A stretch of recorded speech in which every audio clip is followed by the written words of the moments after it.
आतंकी संगठन जम्मू कश्मीर में बीएसएफ के कैंप पर हमले की साजिश रच रहे हैं। जानकारी मिली है कि आतंकी मेंढर और बांदीपुरा में बीएसएफ के कैंप का निशाना बनाने की फिराक में है। इसके लिए आतंकी आबिद राशिद डार के साथ दो और आतंकियों को जिम्मेदारी सौंपी गई है। बताया यह गया कि आतंकवादियों के मददगारों को कैंप की रेकी करने को भी कहा गया है। इसके अलावा 5 अगस्त को धारा 370 हटाने के 1 साल पूरा होने पर आतंकी संगठन जैश और लश्कर कश्मीर में बड़े आतंकी हमले की साजिश रच रहे हैं। इसके लिए पाकिस्तान से घुसपैठ के लिए लॉन्च पैड पर आतंकवादियों का बड़ा जमावड़ा है। तो आतंकवादियों के निशाने पर है बीएसएफ के कैंप। इस वक्त की बड़ी खबर हम आपको बता रहे हैं और हमले की लगातार साजिश रची जा रही है। धारा 370 हटने के 1 साल बाद बड़े हमले की ये साजिश रची जा रही है। कश्मीर में लगातार बड़े हमले की फिराक में है आतंकवादी और इसके लिए रेकी कर ली गई है। तो इस वक्त की बड़ी खबर हम आपको बता रहे हैं और 2 पाकिस्तानी आतंकवादियों को जिम्मेदारी सौंपी गई है। आतंकी आबिद राशिद डार के साथ साथ 2 पाकिस्तानी आतंकवादी लगातार हमले की फिराक में हैं। तो बीएसएफ के कैंप पर हमले की साजिश पाकिस्तान से रची जा रही है। आतंकी मेंढर और बांदीपुरा में बीएसएफ के कैंप को निशाना बनाने की फिराक में है। दिल्ली के पास यूपी के गाजियाबाद में 1 महीने से लापता बिल्डर विक्रम त्यागी का सुराग नहीं मिलने से नाराज कई लोगों ने पुलिस के खिलाफ धरना दिया। विक्रम त्यागी पिछले महीने की 26 तारीख को अपने घर के पास से गाड़ी समेत लापता हुए थे और तब से उनका पता नहीं चल पाया। जिस बात से नाराज उनके घर वाले और बाकी कई लोग उनकी हाउसिंग सोसाइटी के बाहर धरने पर बैठ गए। धरने पर बैठे लोगों के हाथों में कई पोस्टर भी नजर आए जिनके जरिए यूपी पुलिस और सरकार से कुछ सवाल पूछे गए। इस तरीके से बढ़ते अपराध पर जवाबदेही किसकी, इस तरीके से पोस्टर्स के साथ यहाँ पर लोग बैठे हुए हैं। करीब 1 महीने से लापता बिल्डर विक्रम त्यागी के घर वालों से मिलने के लिए जेडीयू नेता केसी त्यागी भी पहुंचे। जेडीयू केंद्र में बीजेपी की सहयोगी है और बिहार में भी दोनों की गठबंधन की सरकार है, लेकिन केसी त्यागी ने यूपी की कानून व्यवस्था के बहाने योगी सरकार को घेरने में कसर नहीं छोड़ी। हम चेताने भी आए हैं और चेतावनी देने के लिए भी यहाँ आए हैं। इस मामले में गाजियाबाद पुलिस लापता बिल्डर की जानकारी देने वालों को 50,000 का इनाम देने की घोषणा भी कर चुकी है। लेकिन इसके बाद भी पुलिस के हाथ कोई सुराग नहीं लगा। इस मामले में पुलिस पर लापरवाही के आरोप भी लगे क्योंकि 26 जून को विक्रम त्यागी के लापता होने के 1 दिन बाद उनकी गाड़ी को मुजफ्फरनगर में पुलिस ने चेक पोस्ट पर रोका था। बताया गया कि उस वक्त गाड़ी में 2 लोग सवार थे जो पुलिस को चकमा देकर वहां से निकल गए। इसके बाद गाड़ी को मुजफ्फरनगर से ही बरामद किया गया और उसमें खून के निशान भी मिले थे, लेकिन कई कोशिशों के बाद भी पुलिस को लापता बिल्डर का पता नहीं चल पाया। गुजरात के गोधरा में एटीएस ने करीब 5 करोड़ रुपए के पुराने नोट जब्त किए हैं। 500 और 1000 के ये नोट हैं जिन्हें सरकार ने 2016 में बैन कर दिया था। इस मामले में पुलिस ने 2 लोगों को गिरफ्तार किया है जबकि एक आरोपी मौके से फरार हो गया। अहमदाबाद एटीएस की टीम को जानकारी मिली थी कि गोधरा को मोहम्मदी सोसाइटी में कुछ लोगों के पास बैन किए जा चुके पुराने नोट हैं। इसी सूचना के आधार पर एटीएस की टीम ने छापेमारी की थी। पुलिस के मुताबिक ये लोग 25 से 35% कमीशन के साथ पुराने नोट बदलने का दावा करते थे।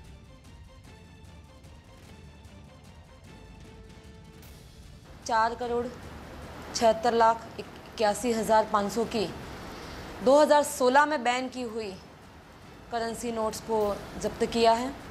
उसमें मेन जो एक्यूज़ है इद्रिस हयात जो भाग गया है, उसका बेटा जुबैर हयात और फारूक इशाक छोटा, इन दोनों को एसओजी पंचमहाल गोधरा की टीम ने डिटेन किया है।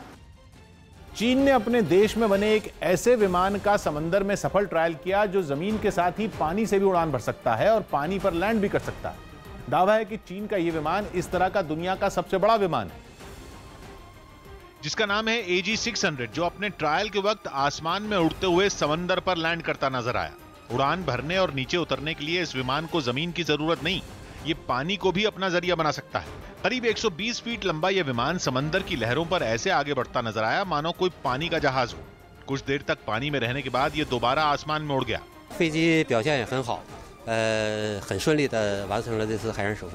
दिसंबर 2017 में इस विमान का जमीन से उड़ान भरने का टेस्ट रन भी कामयाब रहा था। बताया गया कि AG-600 विमान आपदा के वक्त बचाव के काम और समंदर में खोजी अभियान में मददगार साबित होगा। रेलवे ने दावा किया है कि इस साल मालगाड़ियों की रफ्तार में बड़ा इजाफा किया गया। रेलवे के मुताबिक जुलाई तक मालगाड़ियों की रफ्तार को करीब 2 गुना कर दिया गया। इस बीच मूलभूत ढांचा मजबूत करने से जुड़े 200 से ज्यादा प्रोजेक्ट पूरे किए गए, जिनकी वजह से ट्रेनों की रफ्तार बढ़ सके। पिछले साल जुलाई में मालगाड़ियों की औसत रफ्तार करीब 23 किलोमीटर प्रति घंटा थी, जो इस साल बढ़कर 45 किलोमीटर प्रति घंटा के पार पहुंच गई। इसका सबसे ज्यादा फायदा लॉकडाउन के समय देश के एक हिस्से से दूसरे हिस्से तक अनाज पहुंचाने में हुआ। रेलवे के आंकड़ों के मुताबिक अप्रैल से जुलाई के 4 महीनों में 2 करोड़ टन से ज्यादा अनाज की ढुलाई मालगाड़ियों से हुई, जबकि पिछले साल इन महीनों में करीब 1 करोड़ 16 लाख टन अनाज की ढुलाई हुई थी। प्रियंका गांधी ने योगी सरकार से बीएड की परीक्षा पर विचार करने की अपील की। प्रियंका गांधी ने यूपी सरकार से बीएड की परीक्षा करवाने के फैसले पर फिर विचार करने की अपील की। बीएड की परीक्षा 9 अगस्त को है। प्रियंका ने बताया कि राज्य में कोरोना के केस तेजी से बढ़ रहे हैं। ऐसे में परीक्षा करवाकर 4.5 लाख छात्रों को जोखिम में डालना सही नहीं होगा। पश्चिम बंगाल में आसनसोल के एक अस्पताल में इलाज के दौरान एक मरीज की मौत हो गई, जिसके बाद कुछ लोगों का गुस्सा भड़क गया और उन्होंने एक नर्स की पिटाई कर दी। इस घटना से नाराज अस्पताल के मेडिकल स्टाफ ने प्रदर्शन किया और सुरक्षा देने की मांग की। बिहार के समस्तीपुर में एक दुकान में अचानक आग लग गई। आग लगने की जानकारी मिलने के बाद दमकल की 6 गाड़ियां वहां पहुंची और काफी कोशिश कर आग को बुझाया गया, लेकिन तब तक दुकान में रखा सामान जलकर राख हो गया। खबर है कि श्रीलंका क्रिकेट बोर्ड आईपीएल की तरह लंका प्रीमियर लीग की शुरुआत कर सकता है। इस लीग का पहला सीजन 28 अगस्त से 20 सितंबर के बीच करवाने की संभावना है। लंका प्रीमियर लीग में कुल 5 टीमें हिस्सा लेंगी। साथ ही इसमें श्रीलंका के खिलाड़ियों समेत कुल 70 अंतर्राष्ट्रीय खिलाड़ी और 10 कोच भी हिस्सा लेंगे। 30 जुलाई को इस लीग के लिए खिलाड़ियों की नीलामी हो सकती है। बड़ी खबर मुंबई से आ रही है। सुशांत राजपूत आत्महत्या मामले में सुशांत की दोस्त रिया चक्रवर्ती आज अग्रिम बेल की याचिका दे सकती हैं। रिया चक्रवर्ती के खिलाफ सुशांत के पिता ने एफआईआर दर्ज करवाई है और बिहार पुलिस की एक टीम इस समय मुंबई में है। बीती रात रिया ने अपने वकील से करीब 3 घंटे तक बातचीत की थी। तो बिहार पुलिस की टीम मुंबई में है। आशीष हमारे सहयोगी फोन लाइन पर मौजूद हैं। आशीष, रिया चक्रवर्ती अपील कर सकती है क्योंकि रिया को गिरफ्तारी का डर है अब। जी बिल्कुल, इस पूरे मामले में अगर देखा जाए तो जिस तरह से कल मुंबई क्राइम ब्रांच में बिहार पुलिस की टीम पहुंची थी, उन्होंने लोकल असिस्टेंस मांगा था। उसके चलते कहीं ना कहीं रिया चक्रवर्ती को ये शक हो रहा है कि कहीं ना कहीं उन्हें गिरफ्तार किया जा सकता है। और यही वजह है कि उन्होंने कल सतीश मानसिंह जो कि क्रिमिनल लॉयर हैं, उनकी टीम से जो है पूरी चर्चा की है। और जानकारी जो उभर कर सामने आई है सूत्रों के हवाले से कि वो अग्रिम जमानत के लिए जो है वो कोर्ट में अपील कर सकती हैं। और सबसे अहम बात यह है कि इस पूरे मामले में जो आला अधिकारी हैं उनसे जो जानकारी उभर कर सामने आई है, पुलिस से बिहार पुलिस ने यहाँ पर महिला पुलिस का सहयोग मांगा है। उसके अलावा बिहार से 2 महिला पुलिस कर्मियों को जो है बाय फ्लाइट जो है वो बुलाया गया है। तो ऐसे में कहीं ना कहीं गिरफ्तारी का डर जो है वो रिया चक्रवर्ती को सता रहा है कि कहीं ना कहीं उनकी गिरफ्तारी हो सकती है। और यही वजह है कि उन्होंने अग्रिम जमानत के लिए अपनी तैयारी कर ली है। आशीष, नजर बनाए रखिए, अपडेट हम आपसे लेंगे। उत्तराखंड के पिथौरागढ़ में लगातार हो रही बारिश और चट्टानें खिसकने की वजह से कई गांवों से संपर्क टूट गया है। ऐसे में इमरजेंसी ड्यूटी पर तैनात सरकारी कर्मचारियों को अपनी जान जोखिम में डालकर इन गांवों तक पहुंचना पड़ रहा है। ये वीडियो पिथौरागढ़ के धापा गांव का है, जहां पर कृषि विभाग का कर्मचारी अपनी जान जोखिम में डालकर गांव तक पहुंचने की कोशिश कर रहा था। इसी बीच चट्टान का एक हिस्सा खिसक गया। राहत की बात यह है कि इस हादसे में यह कर्मचारी बाल बाल बचा। बारिश और चट्टान खिसकने की वजह से इस इलाके के ज्यादातर रास्ते बंद हो गए हैं। ऐसे में गांव तक राहत और मदद पहुंचने में खासी दिक्कत का सामना करना पड़ रहा है। अमेरिका के लॉस एंजलिस में जंगलों में लगी आग पर काबू पाने की कोशिशें जारी हैं।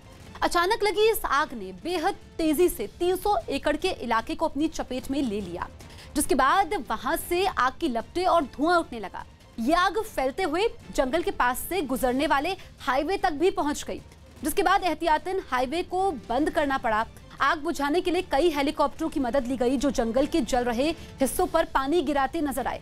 हेलीकॉप्टर वहां की नदियों से पानी भरते और फिर जल रहे हिस्सों पर छिड़क देते।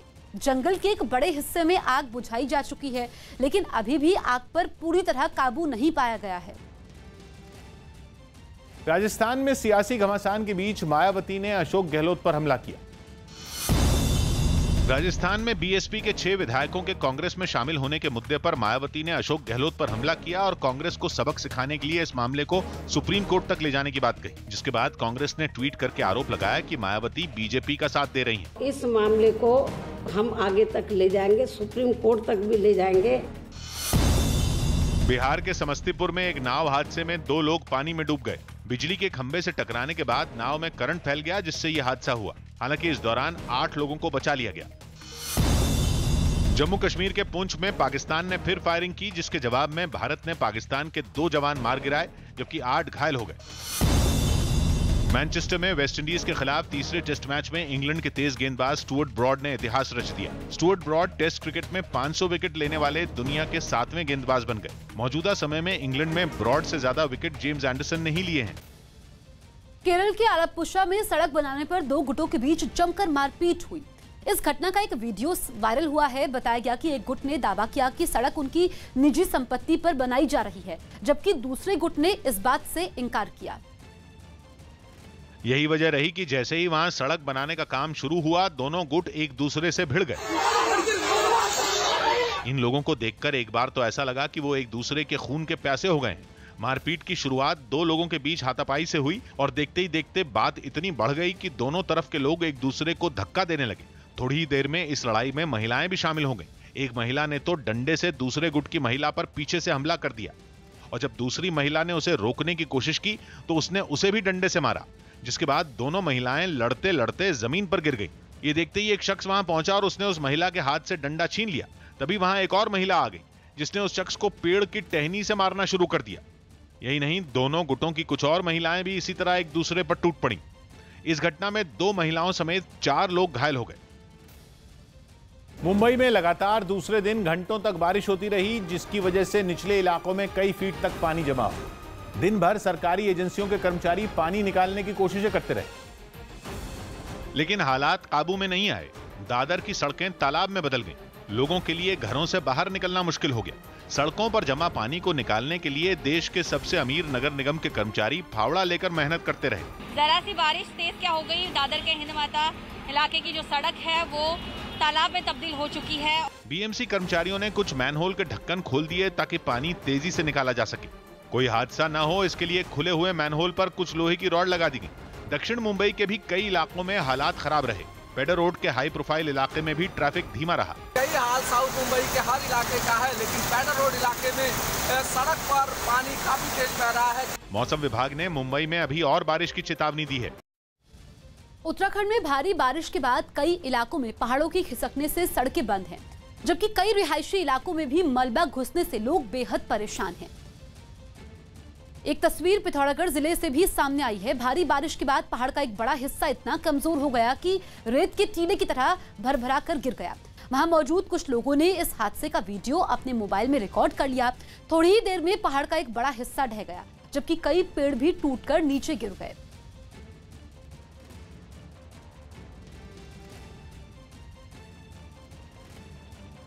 स्विट्जरलैंड में कोरोना संकट के बीच पहला ड्राइव इन म्यूजिक फेस्टिवल कराया गया।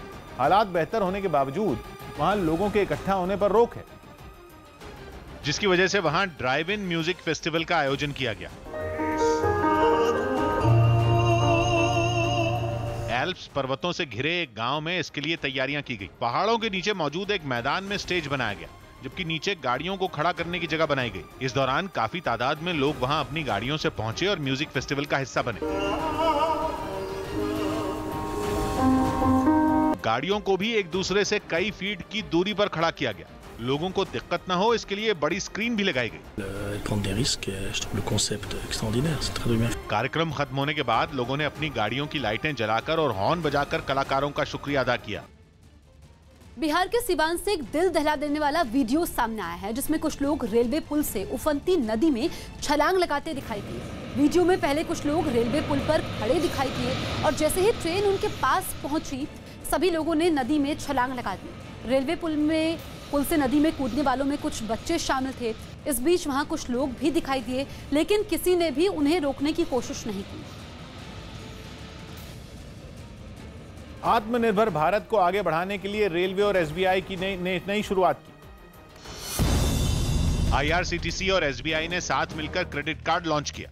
इस कार्ड के जरिए रेल टिकट बुक करने पर यात्रियों को कैशबैक भी मिलेगा। आत्मनिर्भर भारत अभियान के तहत यह शुरुआत की गई। जम्मू कश्मीर के पुंछ में एक सब्जी वाले और एक पुलिस वाले को कोरोना पॉजिटिव पाया गया। फिलहाल प्रशासन सब्जी वाले के संपर्क में आने वालों की जानकारी जुटाने में जुटा है। तो लॉकडाउन जो है वो हाजी मार्केट और उसके एडजॉइनिंग एरियाज में इम्प्लीमेंट किया गया है सुबह से ही। और लोगों से भी यही अपील की गई है कि वो घरों के अंदर रहें। पाकिस्तान ने अलगाववादी नेता सैयद अली शाह गिलानी को निशाने पाकिस्तान से सम्मानित करने का फैसला किया, जो कि पाकिस्तान का सर्वोच्च नागरिक सम्मान है। साथ ही पाकिस्तान में सैयद अली शाह गिलानी के नाम पर एक विश्वविद्यालय बनाने का भी प्रस्ताव रखा गया। दिल्ली के पास यूपी के नोएडा में एक बुजुर्ग की हत्या कर दी गई। ये महिला घर में अकेली रहती थी, जबकि उसके परिवार वाले विदेश में रहते हैं। शुरुआती जांच में संपत्ति की वजह से हत्या की आशंका जताई गई। कोई जानकार व्यक्ति जो इस परिवार से नोन है, पूरी तरह से नोन है, वो यहाँ पे आया है और उन्होंने ये वारदात की है। कोरोना की आड़ में चीन ने एक बार फिर नेपाल और अफगानिस्तान को अपने करीब लाने के लिए पाकिस्तान के साथ मिलकर खिचड़ी पकानी शुरू कर दी है। चीन, पाकिस्तान, नेपाल और अफगानिस्तान के विदेश मंत्रियों के बीच हुई वर्चुअल बैठक के बाद इस मुद्दे ने जोर भी पकड़ लिया। इस वर्चुअल बैठक का मकसद कोरोना पर रोकथाम बताया गया, लेकिन बैठक में चीन पाकिस्तान आर्थिक गलियारे पर भी लंबी चर्चा हुई, जिस पर चीन ने इस गलियारे को अफगानिस्तान तक ले जाने की बात कही और नेपाल के विदेश मंत्री से दोनों देशों के बीच सहयोग बढ़ाने पर भी बातचीत हुई। मतलब कोरोना की आड़ में चीन भारत के पड़ोसी देशों को बरगलाकर उन्हें अपने साथ लाने की कोशिश में जुटा है। इनमें भारत के साथ नए सीमा विवाद में उलझे नेपाल को भी चीन अलग अलग पैतरों से साथ लाने की कोशिश कर रहा है। ओडिशा के बालेश्वर में रक्षा के क्षेत्र में रिसर्च करने वाली संस्था डीआरडीओ ने इलाके को सैनिटाइज करने वाले एक ड्रोन को लॉन्च किया। इस ड्रोन को खासतौर पर कंटेनमेंट जोन के लिए बनाया गया है, जिससे कोरोना से निपटने में मदद मिलेगी। डीआरडीओ के कर्मचारी इस ड्रोन की टंकी में सैनिटाइजर भरते नजर आए। फिर ड्रोन चलाया गया और आसमान में उड़ता ये ड्रोन सैनिटाइजर का छिड़काव करता दिखा। इसकी टंकी में 16 लीटर तक सैनिटाइजर भरा जा सकता है और ये करीब 1 घंटे तक लगातार हवा में रह सकता है। उम्मीद है कि इतने सैनिटाइजर के साथ 1 घंटे तक उड़कर ये ड्रोन बड़े इलाके से वायरस का खात्मा कर पाएगा। रिमोट कंट्रोल की मदद से ऑपरेट होने वाले इस ड्रोन से उन भीड़ भाड़ वाले और संकरे इलाकों को भी सैनिटाइज किया जा सकता है जहां सफाई कर्मियों की गाड़ियां नहीं पहुंच सकती। भीमा कोरेगांव केस में एनआईए ने दिल्ली यूनिवर्सिटी के एक प्रोफेसर को गिरफ्तार किया है। हनी बाबू नाम के प्रोफेसर को एनआईए ने मुंबई ऑफिस में पूछताछ के लिए बुलाया था, जिसके बाद उन्हें गिरफ्तार किया गया। गिरफ्तार प्रोफेसर पर नक्सल विचारधारा के प्रचार करने का भी आरोप है। खालिस्तान समर्थक संगठन सिक्स फॉर जस्टिस भारतीय सेना के जवानों को भी बरगलाने की कोशिश कर रहा है। सूत्रों के मुताबिक सिक्स फॉर जस्टिस की तरफ से जवानों के मोबाइल पर रिकॉर्ड किए गए मैसेज भेजे जा रहे हैं और रेफरेंडम 2020 के नाम पर उन्हें भड़काने की कोशिश की जा रही है। इतना ही नहीं, जवानों को हर महीने उनके वेतन से ज्यादा पैसे देने का लालच भी दिया जा रहा है। सूत्रों का दावा है कि रेफरेंडम 2020 के लिए सिक्स फॉर जस्टिस का प्रमुख गुरपतवंत सिंह पन्नू चीन की मदद भी ले सकता है। रेफरेंडम 2020 नाम का अभियान विदेशों में रह रहे खालिस्तान समर्थक संगठनों की तरफ से चलाया जा रहा है और इनका मकसद अलग खालिस्तान की मांग के लिए जनमत संग्रह करवाना है। राजस्थान के टोंक में अतिक्रमण हटाने गई टीम के खिलाफ लोगों ने प्रदर्शन किया। राजस्थान के टोंक में अतिक्रमण हटाने गई नगर परिषद की टीम का लोगों ने सड़क जैम कर विरोध किया। आतंकी रियाज नाइकू के मारे जाने के बाद हिजबुल मुजाहिदीन की कमान संभाल रहे आतंकी गाजी हैदर ने एक ऑडियो जारी कर पुलिस और मीडिया को गीदड़ भभकी दी। भारतीय सेना ने राजौरी में पाकिस्तान की ओर से की गई घुसपैठ की कोशिश को नाकाम करते हुए एक घुसपैठिए को मार गिराया, जबकि बाकी घुसपैठिए भागने पर मजबूर हो गए। बिहार की पूर्णिया में टूटी हुई सड़क न बनने से खफा लोगों ने रास्ता जैम कर हंगामा किया। बिहार के मोतिहारी में बाढ़ प्रभावित लोगों को खाना मुहैया करवाने के लिए बीजेपी सांसद राधा मोहन सिंह ने कम्युनिटी किचन की शुरुआत की। जहाँ जहाँ शरण स्थल बनाया गया है वहाँ भोजन की व्यवस्था की जा रही है। दिल्ली में पिछले 24 घंटे में कोरोना के 1056 नए मामले सामने आए, जबकि पिछले 24 घंटे में 28 लोगों की इस बीमारी से मौत हो गई। जॉर्डन में दुनिया का सबसे छोटा होटल बनाए जाने का दावा किया गया। इस होटल को एक पुरानी कार में बदलाव करके बनाया गया, जो दक्षिणी जॉर्डन में एक ऐतिहासिक जगह के पास मौजूद है। एक कमरे वाले इस होटल को फोक्सवैगन की मशहूर बीटल कार में बदलाव कर बनाया गया है। इसके लिए इस पुरानी कार में कई बदलाव किए गए। कार की सीटों को हटाकर इसमें गद्दे और खास तरह के पर्दे लगा दिए गए। इसके अलावा इसे कई दूसरी सुविधाओं से भी लैस किया गया है। इस कार को सड़क किनारे एक ऐसी जगह पर खड़ा किया गया है जहां से इसमें रहने वाले वहां के मशहूर महल को कभी भी देख सकते हैं। कार में बनाए गए इस होटल में 2 लोग एक साथ रुक सकते हैं। राजस्थान के टोंक में अतिक्रमण हटाने पहुंचे नगर परिषद के कमिश्नर का कुछ लोगों ने विरोध किया। ये घटना उस वक्त हुई जब प्रशासन की टीम एक इलाके में सरकारी जमीन पर अवैध तरीके से बनी दुकानों को तोड़ने पहुंची, जिसका वहां के लोगों ने विरोध करते हुए नगर परिषद के कमिश्नर की गाड़ी को घेर लिया और सड़क जैम कर हंगामा शुरू कर दिया। कुछ लोग गाड़ी के आगे खड़े हो गए और अधिकारी को आगे बढ़ने से रोक दिया। वो अधिकारी अतिक्रमण हटाने की कार्रवाई का मुआयना करने पहुंचे थे, लेकिन गुस्साए लोगों ने उन्हें निशाने पर ले लिया। भीड़ में से कुछ लोग हंगामा कर रहे लोगों को समझाने की कोशिश करते भी दिखे। हालात बिगड़े तो नगर परिषद के कमिश्नर को कुछ लोगों ने भीड़ से बचाते हुए गाड़ी में बैठा दिया, लेकिन गुस्साए लोगों ने उनका पीछा वहां भी नहीं छोड़ा। सड़क पे कम से कम 100 फीट दूर दुकान पीछे है, बहुत पीछे है मेरी, और नाले के अंदर है, नगर परिषद कोई इसमें नहीं है। वहीं प्रशासन ने दुकानदारों के आरोपों को खारिज करते हुए अतिक्रमण हटाने की कार्रवाई को जायज माना। आमजन को बहुत परेशानी होती है, आने जाने के रास्ते सिकुड़ जाते हैं, तो इस वजह से हमने एक विशेष अभियान चलाया है। हालांकि लोगों की नाराजगी को देखते हुए अतिक्रमण हटाने की कार्रवाई को प्रशासन की टीम बीच में ही छोड़कर वापस हो गई। केंद्रीय मंत्री प्रकाश जावड़ेकर ने दुनिया के 70% बाघ भारत में होने का दावा किया। केंद्रीय वन एवं पर्यावरण मंत्री प्रकाश जावड़ेकर ने एक रिपोर्ट जारी की, जिसमें दावा किया गया कि दुनिया के 70% बाघ भारत में हैं। उन्होंने बताया कि 1973 में देश में सिर्फ 9 टाइगर रिजर्व थे, जिनकी संख्या अब बढ़कर 50 हो गई। दुनिया के 70% बाघ भारत में है, भारत को गर्व होना चाहिए। दिल्ली के मंगोलपुरी इलाके में 3 मंजिला मकान का एक हिस्सा गिर गया। हालांकि राहत की बात यह रही कि इस हादसे के वक्त मकान के अंदर फंसे लोगों को सुरक्षित बाहर निकाल लिया गया। अपराधी गिर गया, तो कुछ नहीं हुआ। झारखंड के साहिबगंज में थाना प्रभारी पर एक दलित लड़की से बदसलूकी का आरोप लगा, जिसके बाद सीएम ने सख्त कार्रवाई के आदेश दिए। फिलहाल थाना प्रभारी को निलंबित कर दिया गया है। जांच के आधार पर कार्रवाई की जाएगी। राजस्थान बोर्ड ने 10वीं के नतीजों का ऐलान कर दिया। इस साल 11 लाख से ज्यादा छात्र परीक्षा में शामिल हुए थे, जिनमें 80.63% छात्र पास हुए। सीएम अशोक गहलोत ने ट्वीट कर परीक्षा में पास हुए छात्रों को बधाई दी। बेंगलुरु में एक 3 मंजिला इमारत अचानक भरभराकर एक तरफ गिर गई। हादसे का वीडियो सामने आया, जिसमें दिखाई दिया कि इमारत पहले एक तरफ धीरे धीरे झुकी और फिर गिर गई। ये वीडियो बेंगलुरु के कपाली थिएटर के पास का है। बताया गया कि इस इमारत के बगल में कंस्ट्रक्शन का काम चल रहा था, जिसके लिए खुदाई की गई थी। इसी वजह से इस इमारत की नींव कमजोर हो गई और अचानक गिर गई। इस हादसे में अभी तक किसी के जान जाने की खबर नहीं है। तो बेंगलुरु में 3 मंजिला इमारत गिरी। पहले इमारत एक तरफ झुकती है, उसके बाद गिर जाती है। राहत की बात यह रही कि इस 3 मंजिला इमारत के गिरने से किसी की जान नहीं गई है। कंस्ट्रक्शन का काम भी चल रहा था और पूरी इमारत धराशायी हो गई। बिहार के दरभंगा में बाढ़ से बचने के लिए नेशनल हाईवे नंबर 105 के किनारे तंबू लगाकर रह रहे एक पति पत्नी को एक गाड़ी ने रौंद दिया, जिससे दोनों की मौत हो गई। इस घटना पर इलाके के लोगों का गुस्सा फूट पड़ा, जिसके बाद उन्होंने बांस की बल्लियां और साइकिलें लगाकर हाईवे को बंद कर दिया।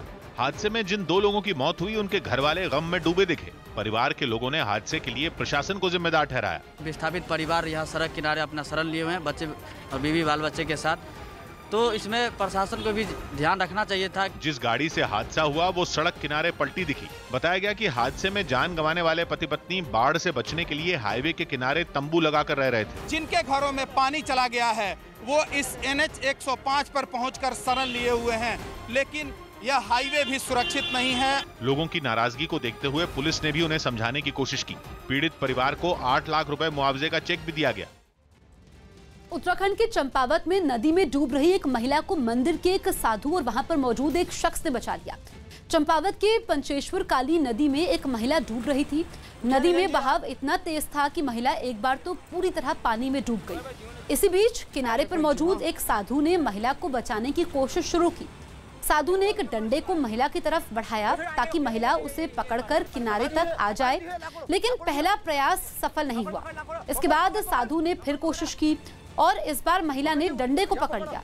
महिला जैसे ही किनारे तक पहुंची, वहां पर मौजूद एक और शख्स ने उसे पकड़कर बाहर खींच लिया। तो चंपावत की तस्वीर आप देखिए, महिला जो कि नदी में डूब रही थी और उसे बचाया गया। ये देखिए, साधु वहां पर मौजूद थे, एक शख्स भी मौजूद था और महिला को निकाला गया। महिला बेसुध हो गई जब उसे नदी से निकाला गया और राहत की बात ये रही कि महिला की जान बच गई, उसे नदी में डूबने से बचा लिया गया। कोरोना संकट के बीच पंजाब सरकार ने कर्मचारियों के मोबाइल भत्ते में कटौती का फैसला किया है, जिसे विपक्ष ने मुद्दा बनाते हुए अमरिंदर सरकार को घेर लिया, क्योंकि सरकार ने खर्च में कटौती के नाम पर करीब 3.5 लाख कर्मचारियों को मिलने वाला मोबाइल भत्ता घटा दिया, जिसके बाद ए कैटेगरी यानी सुपरिटेंडेंट स्तर के कर्मचारियों को मोबाइल भत्ता 500 रुपए से घटाकर 250 रुपए मिलेगा महीना, जबकि बी कैटेगरी के कर्मचारियों को 300 रुपए के बजाय 175 रुपए हर महीने मिलेंगे। इसके अलावा सी और डी कैटेगरी के कर्मचारी, जिनमें क्लार्क और पटवारी आते हैं, उनके भत्ते को भी 250 रुपए से घटाकर 150 रुपए कर दिया गया। अमरिंदर सरकार का यह आदेश 1 अगस्त से लागू होगा, जिसे अकाली दल ने मुद्दा बनाते हुए अमरिंदर सरकार को अपने खर्चों में कटौती की नसीहत दी। जो अपने खर्चे हैं वो कम करो, जो रेवेन्यू है स्टेट का रिकवर करो, उस तरीके से काम चलेगा। इस तरीके से सरकारें में चल सकती है।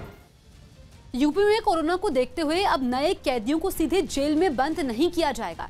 यूपी सरकार के फैसले के मुताबिक अब किसी भी नए कैदी को जेल भेजने से पहले उसका कोरोना टेस्ट किया जाएगा और जब तक रिपोर्ट नहीं आती है उन्हें अस्थायी जेल में रखा जाएगा। इतना ही नहीं, कोरोना रिपोर्ट नेगेटिव आने पर भी 14 दिन के लिए अस्थायी जेल में रखा जाएगा और अगर रिपोर्ट पॉजिटिव आई तो उसे तुरंत अस्पताल में भर्ती करवाया जाएगा। सरकार ने सभी जिलों में अस्थायी जेल बनाने के निर्देश भी दिए हैं।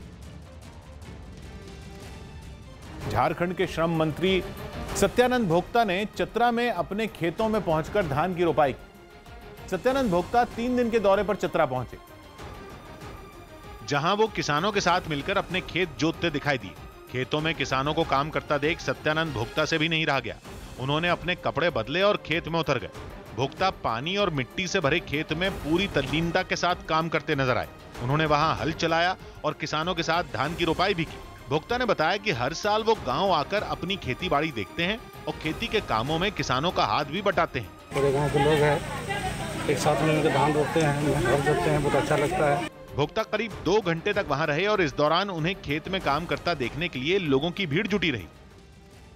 दिल्ली की केजरीवाल सरकार कोरोना के मामले घटने के बाद आज उन होटलों और अस्पतालों पर अहम फैसला ले सकती है जिन्हें कोरोना मरीजों के लिए तैयार किया गया था। बताया गया कि इनमें कुछ होटल ऐसे हैं जहां पर अभी तक एक भी मरीज नहीं रखा गया। सूत्र बता रहे हैं कि आज दिल्ली के मुख्यमंत्री अरविंद केजरीवाल अधिकारियों के साथ अहम बैठक करने वाले हैं और उसमें इस मुद्दे पर फैसला लिया जा सकता है। दिल्ली में कोरोना से जुड़े अस्पतालों में पहले से ही काफी बेड खाली पड़े हुए हैं। इसी बीच कुछ होटल मालिकों ने मांग की थी कि अगर होटल में मरीज नहीं है तो उन्हें अस्पतालों से ना जोड़ा जाए ताकि वो होटल का काम फिर से शुरू कर सकें।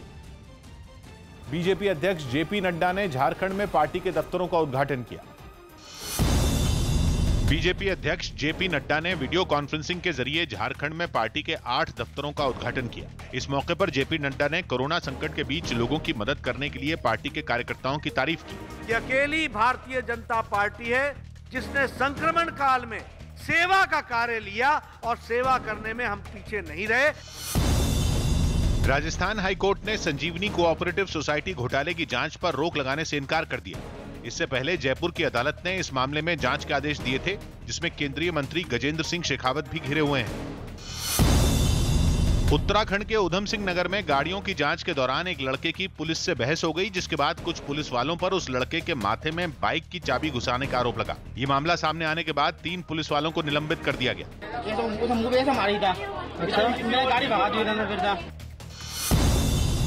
सुशांत केस में मुंबई पुलिस ने करण जौहर की धर्मा प्रोडक्शंस के सीईओ अपूर्व मेहता से पूछताछ की। साथ ही पुलिस ने धर्मा प्रोडक्शंस और सुशांत सिंह के बीच हुए कॉन्ट्रैक्ट की कॉपी भी मांगी ताकि विवाद का पता लगाया जा सके। आखिरकार क्या कॉन्फ्लिक्ट्स हुए थे धर्मा प्रोडक्शंस के सुशांत सिंह राजपूत के और उसके अलावा करण जौहर से, इन सारी चीजों की पड़ताल करने के लिए जो है धर्मा प्रोडक्शंस के सीईओ को बुलाया गया है, उनसे पूछताछ की जा रही है। कानपुर में 16 जून को अगवा किए गए ब्रजेश कुमार का शव बरामद पुलिस ने कुएं से किया है। ब्रजेश को कानपुर देहात के भोगनीपुर इलाके से अगवा किया गया था। जानकारी के मुताबिक ब्रजेश धर्मकांटा पर काम करता था। वारदात के दिन आरोपी सुबोध सचान उसे अपने साथ ले गया था। पुलिस के मुताबिक आरोपी ने ब्रजेश को कोल्ड ड्रिंक में नशीला पदार्थ मिलाकर पिला दिया था, फिर उसकी हत्या कर शव कुएं में फेंक दिया। हत्या के बाद आरोपी ने परिवार वालों को फोन कर 20 लाख रुपए की फिरौती मांगी थी। फिलहाल आरोपी की तलाश में पुलिस की टीमें छापेमारी कर रही हैं। पुलिस ने इसमें काफ़ी अभी तक चीज़ें करी हैं और इसमें कुछ इंपॉर्टेंट क्लूज पुलिस को मिले हैं जिन पे कि पुलिस काम कर रही है और ये पुलिस के लिए एक चैलेंज है जिसको कि हमारी पूरी टीम बहुत मेहनत से इस पर काम कर रही है और जल्द ही इसमें सफलता पुलिस को मिलेगी और जो भी इस पूरी घटना के पीछे जो बात है उसको पुलिस निकालने में कामयाब होगी। पश्चिम बंगाल के सिलीगुड़ी में भारी बारिश की वजह से बाढ़ जैसे हालात बन गए। शहर के लोगों की परेशानियां तब और बढ़ गईं जब बारिश का पानी उनके घरों में दाखिल हो गया, जिसके बाद कुछ लोग अपने बच्चों के साथ घर के बाहर बैठे दिखाई दिए। भारी बारिश के बाद वहां से जो तस्वीरें सामने आईं, उनमें शहर के कई इलाके बारिश के पानी में डूबे दिखे। सड़कों पर घुटनों तक पानी भरा नजर आया। ऐसी ही एक तस्वीर आई जिसमें एक सड़क से कुछ बाइक सवार गुजरते दिखे, तभी एक आदमी की बाइक वहां बंद हो गई। थोड़ी देर तक वो उसे स्टार्ट करने की कोशिश करता रहा, लेकिन जब बाइक स्टार्ट नहीं हुई तो वो उसे धकेल कर ले जाने को मजबूर हो गया। इसी तरह की एक दूसरी तस्वीर में बारिश का पानी घरों और दुकानों में घुसा नजर आया। पूरा सामान पूरा बर्बाद हो चुका है। हर साल का यही नियम है, कुछ व्यवस्था ही नहीं है। कुछ ऐसे ही हालात शहर के दूसरे इलाकों में भी दिखाई दिए। घर के अंदर पानी घुसने से नाराज एक महिला ने तो यहाँ तक कह दिया कि चुनाव में वोट मांगने के अलावा यहाँ कोई झांकने तक नहीं आता। फिलहाल अभी तक तो कोई नहीं आया है। अभी भी कोई यहाँ पे कोई चीज वोट के अलावा और किसी के लिए कुछ भी नहीं आते हैं कोई। यही नहीं, सिलीगुड़ी को दूसरे शहरों से जोड़ने वाले हाईवे पर बने पुल का एक हिस्सा भी बारिश की वजह से धंस गया, जिसमें 2 लोगों की मौत हो गई। विशाखापट्टनम में भारी बारिश के बाद जमीन खिसकने से रास्ते बंद हो गए। आंध्र प्रदेश के विशाखापट्टनम में भारी बारिश के बाद जमीन खिसकने से वहां की एक सड़क टूट गई, जिसकी वजह से कई गाड़ियां फंस गई। उत्तराखंड के चंपावत में काली नदी में डूब रही एक महिला को लकड़ी की मदद से बचाने का वीडियो सामने आया। बताया गया कि घरेलू हिंसा की वजह से ये महिला आत्महत्या करने के इरादे से नदी में कूदी थी। उत्तराखंड में पिथौरागढ़ के बंगा पानी इलाके में भारी बारिश के बाद पहाड़ का हिस्सा टूटकर गिर गया, जिससे लोगों को काफी परेशानी हुई। यूपी के मुजफ्फरनगर में एक पंप पर पेट्रोल भरवाने आए 2 बदमाश वहां के कर्मचारी को गोली मारकर फरार हो गए। ये वारदात पंप पर लगे सीसीटीवी कैमरे में रिकॉर्ड हो गई। 100 रुपया तेल लेने के बाद में फिर उसको कहा अंदर चलो, अंदर चलने के बाद में उसको गोली मार दी। यूपी के पीलीभीत में खेत में बिजली का पोल खड़ा करने के मुद्दे पर 2 पक्षों में जमकर मारपीट हुई, जिसमें 6 से ज्यादा लोग घायल हो गए। अमेरिका के सैन फ्रांसिस्को में 6 इमारतों में लगी आग में करोड़ों का सामान जलकर राख हो गया। अमेरिका के सैन फ्रांसिस्को में एक बाजार की कई इमारतों में भीषण आग लग गई। बताया गया कि हादसे के वक्त उन इमारतों में 100 से ज्यादा कर्मचारी मौजूद थे। तभी आग की तेज लपटों ने एक-एक कर वहां की 6 इमारतों को अपनी चपेट में ले लिया। चारों तरफ से आग की ऊंची लपटें उठने लगी और उससे निकलने वाले धुएं ने लोगों को दहशत से भर दिया। इमारतें काफी बड़ी थी और आग उन इमारतों के हर हिस्से में फैल गई, जिससे आसपास अफरा तफरी का माहौल हो गया। तुरंत ही दमकल की कई गाड़ियां आग बुझाने के लिए पहुंच गई। बेकाबू आग को बुझाने के लिए फायर ब्रिगेड का एक जवान हाइड्रोलिक क्रेन पर चढ़कर ऊपर से पानी की बौछार करता दिखा, लेकिन इस काम में कई घंटों का वक्त लग गया। जब तक आग पूरी तरह बुझ पाती, इमारतों में रखा सारा सामान जलकर राख हो गया। बताया गया कि इस हादसे में करोड़ों रुपए का नुकसान हुआ। हालांकि इन इमारतों में अंदर मौजूद सभी लोगों को सुरक्षित बाहर निकाल लिया गया। जापान की राजधानी टोक्यो में एक रेलवे स्टेशन को सैनिटाइज करने के लिए वहां रोबोट्स काम पर लगा दिए गए। साथ ही कुछ दूसरी सेवाओं के लिए भी वहां रोबोट का इस्तेमाल शुरू कर दिया गया। फिलहाल ये टेस्ट रन है और अगर सब ठीक रहा तो रोबोट जल्द ही दूसरे स्टेशनों पर भी तैनात किए जाएंगे। क्योंकि जिस रेलवे स्टेशन को सैनिटाइज करने में घंटों लग जाएं, कई सफाई कर्मचारियों को कमर कसनी पड़े, उस काम को मिनटों में निपटाने के लिए ये 3 रोबोट ही काफी दिखे। ये रोबोट स्टेशन के हैंड रेल पर सैनिटाइजर का छिड़काव करते नजर आए और इधर से उधर चलते चलते ही इन्होंने लंबी रेलिंग को सैनिटाइज भी कर दिया। इन रोबोट्स में 3D कैमरा और सेंसर लगे हैं, जिस वजह से ये स्टेशन पर चीजों और इंसानों से टकराए बिना अपना काम कर सकते हैं। और तो और ये स्टेशन पर एक जगह से दूसरी जगह जाने पर रास्ता भी याद कर सकते हैं। और इनमें ये रोबोट तो गजब का दिखा। ये है तो मशीन, लेकिन इसका अंदाज इंसानों से कम नहीं। ये रोबोट स्टेशन पर लोगों को आंखें दिखाता नजर आया। सैनिटाइज करने के काम के साथ ही कुछ दूसरे कामों के लिए भी रेलवे स्टेशन पर रोबोट मंडराते नजर आए। एक रोबोट तो यात्रियों का सामान लेकर प्लेटफॉर्म पर जाता दिखा, तो कुछ दूसरे रोबोट लोगों तक खाने पीने का सामान पहुंचाते नजर आए। एक रोबोट कॉफी लेकर आता नजर आया तो दूसरा खाने का पूरा शेल्फ लेकर पहुंच गया। देश के मुख्य न्यायाधीश एस.ए. बोबडे ने उत्तर प्रदेश की कानून व्यवस्था के बारे में टिप्पणी करते हुए चिंता जाहिर की और कहा कि उत्तर प्रदेश का बुरा हाल हो रहा है क्योंकि वहां अपराधियों को जमानत मिल जाती है। उन्होंने गैंगस्टर विकास दुबे की ओर से इशारा करते हुए ये टिप्पणी की और कहा कि 64 मुकदमे दर्ज होने के बाद भी एक शख्स को जमानत दे दी गई थी, जिसका खामियाजा उत्तर प्रदेश को भुगतना पड़ा। चीफ जस्टिस ने ये सारी बातें उस्मान नाम के एक आरोपी की जमानत याचिका पर सुनवाई के समय कही और उसकी जमानत याचिका खारिज कर दी, क्योंकि उस्मान पर हत्या समेत अलग अलग मामलों में 8 केस दर्ज हैं।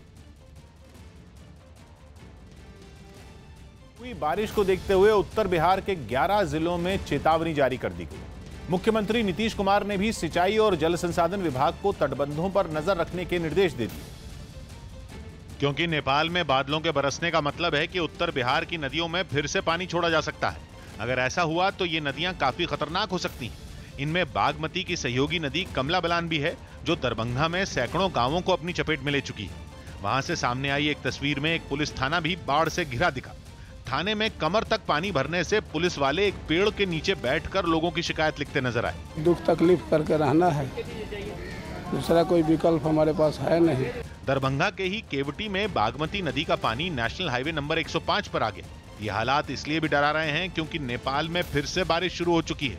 जिस तरह से नेपाल में भारी बारिश हो रही है और जलस्तर बढ़ने की आशंका है, ऐसे में यह कहना कतई गलत नहीं होगा कि कभी भी जयनगर से दरभंगा का संपर्क टूट सकता है। खतरे को देखते हुए मुख्यमंत्री नीतीश कुमार ने भी ट्वीट कर जल संसाधन विभाग को तटबंधों की मरम्मत के लिए तैयार रहने के निर्देश दिए। राजस्थान में विधानसभा का सत्र बुलाने के मुद्दे पर राज्य सरकार और राज्यपाल के बीच तनातनी बढ़ गई। मुख्यमंत्री अशोक गहलोत ने इस मामले पर तीसरी बार कैबिनेट की बैठक की और राज्यपाल को भेजे जवाब में एक बार फिर लिखा कि उनकी कैबिनेट 31 जुलाई से ही सत्र बुलाना चाहती है। एक दिन पहले राज्यपाल कलराज मिश्र ने गहलोत सरकार से विधानसभा सत्र बुलाने का एजेंडा पूछा था, जिसके जवाब में गहलोत सरकार ने कहा कि एजेंडा तय करने का काम उनका नहीं बल्कि सदन की कार्य सलाहकार समिति का है। साथ ही 21 दिन के नोटिस के बारे में बात करते हुए ये साफ कर दिया कि राज्यपाल कैबिनेट का प्रस्ताव नहीं रोक सकते और सत्र बुलाने का प्रस्ताव कैबिनेट में पास हो चुका है, इसलिए उन्हें गहलोत सरकार की मांग मान लेनी चाहिए। हालांकि राज्य सरकार की तरफ से यह भी कहा गया कि अगर इस बार भी राज्यपाल ने उनकी बात नहीं मानी तो सरकार फिर से उन्हें यही प्रस्ताव भेजेगी। बीजेपी सांसद लल्लू सिंह ने चांदी की ईंट की तस्वीर शेयर करते हुए इसे राम मंदिर की नींव में रखे जाने का दावा किया। प्रधानमंत्री नरेंद्र मोदी के हाथों जिस चांदी की ईंट को राम मंदिर की नींव में रखा जाएगा, उसकी पहली तस्वीर सामने आ गई है। फैजाबाद से सांसद लल्लू सिंह ने इसकी तस्वीर सोशल मीडिया पर शेयर की और बताया कि वो भी उस समय वहां मौजूद रहेंगे। दिल्ली के पास यूपी के गौतम बुद्ध नगर में पुलिस ने 4 बदमाशों को पकड़ लिया। ये बदमाश एक कार से जा रहे थे। पुलिस ने जब उनसे रुकने को कहा तो उन्होंने फायरिंग शुरू कर दी, जिसके बाद पुलिस ने भी जवाबी फायरिंग की, जिसमें 3 बदमाश घायल हो गए। बाद में पुलिस ने पीछा कर चौथे बदमाश को भी पकड़ लिया। 2 लोग भागे और उन्होंने पुलिस पे फायरिंग करी। इसमें 3 लोगों को गोली लगी है और इनके पास से 3 तमंचे बरामद हुए। खबर है कि जम्मू कश्मीर के त्राल में एक आतंकी का पिता आतंकी संगठन जैश-ए-मोहम्मद में शामिल हो गया। इस आदमी का बेटा हिजबुल मुजाहिदीन का आतंकी था, जिसे सुरक्षा बल ने 2017 में मुठभेड़ के दौरान मार गिराया था। अफगानिस्तान क्रिकेट बोर्ड ने अपने सीईओ को बर्खास्त कर दिया। खराब प्रदर्शन और बोर्ड के दूसरे अधिकारियों के साथ बदसलूकी के आरोपों के बाद उन पर यह कार्रवाई की गई। पिछले वर्ल्ड कप के बाद जुलाई में उन्हें सीईओ नियुक्त किया गया था। जम्मू कश्मीर के राजौरी में सेना ने पाकिस्तान की तरफ से आतंकवादियों की घुसपैठ को नाकाम कर दिया है। साथ ही 2 आतंकवादियों को मार गिराया है। इसके अलावा एक आतंकी घायल भी हुआ है। पाकिस्तान घुसपैठ करवाने के लिए पिछले कई दिनों से लगातार गोलाबारी कर रहा था, लेकिन सेना पहले से ही सतर्क थी और घुसपैठ के समय इन आतंकवादियों को मार गिराया।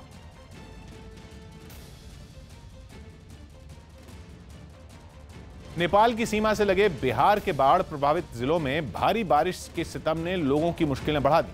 अब तक बिहार के 11 जिले बाढ़ की चपेट में आ चुके हैं, जिनमें दरभंगा जिला भी है, जहां कई गांवों में गर्दन तक पानी भरा दिखा।